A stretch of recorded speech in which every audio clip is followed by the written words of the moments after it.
गुजरात के अमरेली में पिछले कई दिनों से हो रही धुआंधार बारिश के चलते नदी नाले उफान पर दिख रहे हैं। अमरेली के कुकावाव तालुका के जीथुड़ी गांव में लगातार तीसरे दिन बिजली के कड़ाकों के साथ 5 से 6 इंच जितनी धुआंधार बारिश दर्ज की गई है, जिसके चलते यहां जीथुड़ी गांव की गलियां जैसे कि नदियों में तब्दील हो गई। जीथुड़ी गांव से बहती थानिक नदी में बाढ़ जैसी स्थिति देखने मिली, जिससे यहां के लोगों को काफी परेशानियों का सामना करना पड़ा। अमरेली में सुबह से ही बारिश दर्ज की जा रही थी, कहीं झिलमिल तो कहीं धुआंधार बारिश दर्ज की गई। चलाला के माड़ीला गांव निकट धारी अमरेली रोड पर सड़कों पर पानी भर जाने से खेत, नदियां, सड़कें सब एक सार नजर आया।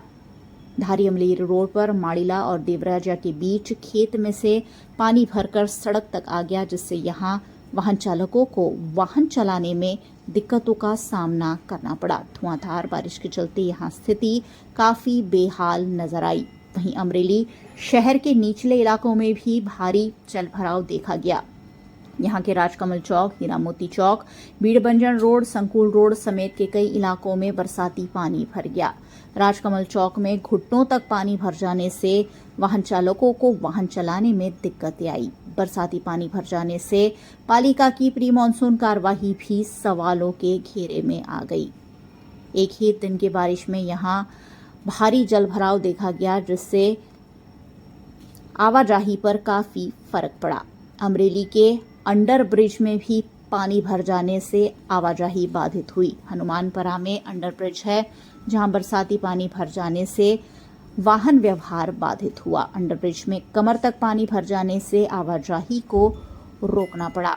भारी जलभराव के चलते अमरेली में लीलिया रोड पर राम पार्क सोसाइटी में घरों में पानी भर जाने से लोगों को परेशानियों का सामना करना पड़ा।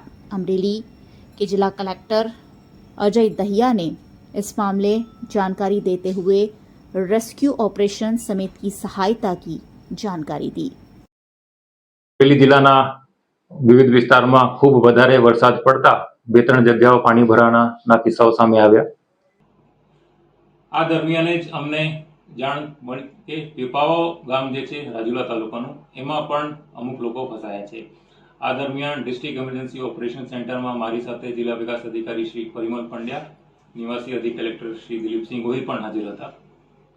પેરેલલી આ બાબતની જાણ થતાં ડીઈઓસીમાંથી અમે રાજુલા તાલુકાની ટીમને એક્ટિવેટ કર્યો। એસડીએમ રાજુલાને પણ સ્થળ ઉપર મોકલ્યું।